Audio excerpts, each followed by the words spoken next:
Saya bersyukur kepada Allah karena punya ibu yang melahirkan saya yang luar biasa. Ibu saya betul-betul orang kampung, bahasa Indonesia tidak tahu. Tapi dia menanamkan. Kita akan ke next box, nomor berapa? 7. Kita buka box nomor 7. 2024. Langsung ke pakarnya, Bung Hensat, silahkan. Ya, Ustadz, kenapa Ustadz dengan popularitas tinggi sekarang justru menghindari politik? Saya bukan menghindari politik. Saya justru dosen ilmu politik. Di komunikasi ada diajarkan komunikasi politik. Ya. Tapi saya tidak mau berpolitik praktis. Kenapa? Karena saya merasa bukan ahli saya di situ. Yang banyak merusak negara kita ini, yang dia jadi anggota DPR, dia jadi pejabat bupati, wali kota, gubernur, tidak ahlinya, hanya karena banyak duitnya. Kalau dai masuk politik praktis menurut Ustadz? Boleh saja, yang penting dia ahli. Semua warga negara dijamin haknya untuk berpolitik. Kalau misalnya dia penceramah, ya, tapi dia juga sarjana ilmu politik, sarjana pemerintahan, boleh. Tapi silahkan pilih, mau jadi sarjana, mau jadi politisi atau mau jadi mubalik. Ya, tapi saya melihat masyarakat kita, kultur Indonesia ini belum bisa menerima ulama mubalik berpolitik. Ya. Oke, Aulia, silakan. Untuk 2024 nanti, kan udah nggak kerasa ya sebentar lagi ya. Bagaimana menurut pendapat Pak Ustadz? Kan kita ngalamin nih di 2019, lawan jadi kawan, terkawan jadi lawan. Tahun 2024 nanti ini seperti apa Pak Ustadz kira-kira? Itulah kesalahan kita, tidak bisa menerima perbedaan pendapat. Berbeda pilihan silahkan. Yang jadi masalah ketika kita berbeda pilihan, kita mau bertengkar, mau berkelahi. Silahkan pilih, tapi jangan bertengkar. Ustadz pernah di depan jemaah menyampaikan rumus mencari pemimpin. Jadi kata Ustadz bilang begini, memilih pemimpin bodoh itu adalah kesalahan. Tapi kalau mempertahankannya pun kebodohan juga. Itu jauh lebih bodoh. Jauh lebih bodoh. Ya, artinya kan pemimpin itu biasa 2 periode. Ya. Oke lah, periode pertama kita salah. Kalau kita sudah tahu salah, lalu kita pilih kembali, ya kan? Tetapi kalau kita tidak senang kepada seseorang, jangan diburuk-burukkan. Cukup jangan pilih, selesai. Jadi apa hukumnya, Pak Ustadz, ketika janji calon legislatif atau calon pemimpin kepala daerah atau calon pemimpin atau sudah pemimpin nih, disambung sama Bang Henry, ketika itu tidak ditepati atau dari awal memang diniatkan hanya untuk mengiming-imingi rakyat saja untuk mendapatkan suaranya, apakah itu termasuk kebohongan sudah jelas atau janji munafik, palsu? khianat namanya. Hukumnya? Haram. Jadi munafik itu kan kalau dia ngomong dia bohong, dipercaya dia khianat, diberi amanah dia tidak lakukan. Nah, tiga-tiganya dia sudah lakukan, bodoh kita kalau milih lagi. Baik, terima kasih. Yang baik dipertahankan, kalau nggak baik ya harus ada perubahan ya. Baik, box nomor berapa Ustaz? Nomor 8. Udah diperjelas-jelas gitu loh. Nomor 8, di balik nomor 8, kita buka julid plus 62. Nah, kita akan persilakan audiens untuk langsung bertanya pada Ustaz. Silakan. Bismillah, Assalamualaikum Ustaz. Selamat Waalaikumsalam warahmatullahi ya, perkenalkan nama saya Rati Mustika. Saya dari mahasiswa Universitas Muhammadiyah Profesor Dr. Hamka atau disebut UHAMKA. Ya.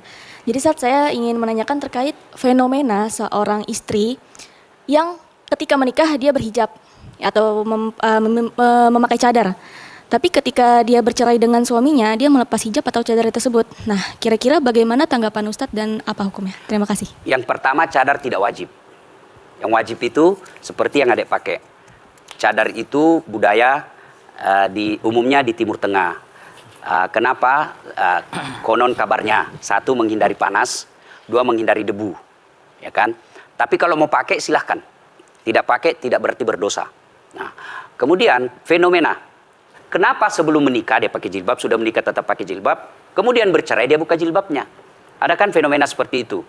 Nah, itu berarti imannya longgar. Ketika sudah menikah mungkin dia menunjukkan kepada suaminya, ya saya makin hancur gara-gara kamu. Kan ada protes seperti itu.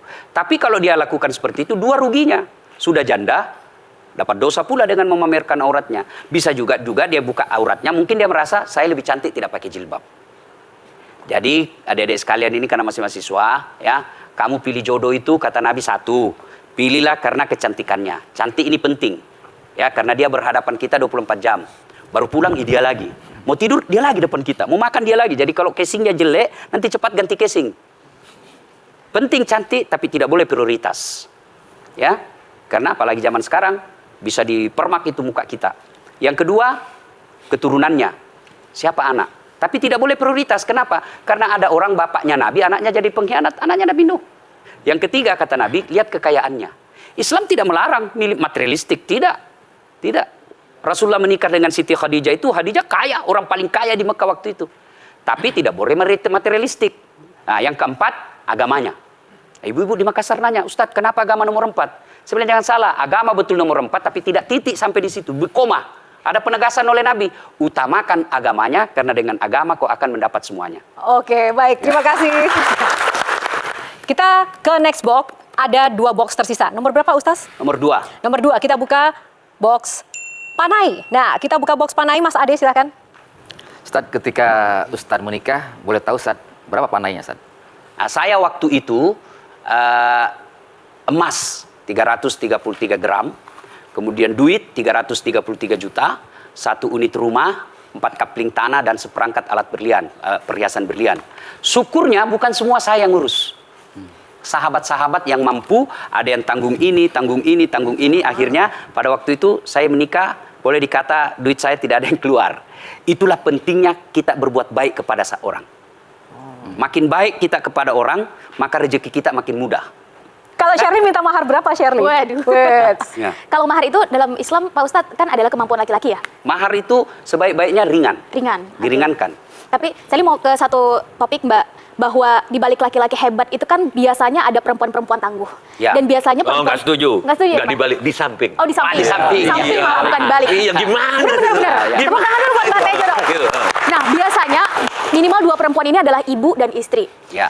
Pertanyaan saya adalah Mbah dan Pak Ustadz, jadi sebetulnya sosok Pak Ustadz yang kita lihat sekarang ini punya kedekatan seperti apa dengan sang ibu, dan istri itu punya kontribusi apa dalam membentuk Pak Ustadz yang sekarang dan Mbah Tejo yang sekarang? Ya, saya Untuk Pak Ustadz saya dan Mbak bersyukur Tejo. kepada Allah karena punya ibu yang melahirkan saya luar biasa.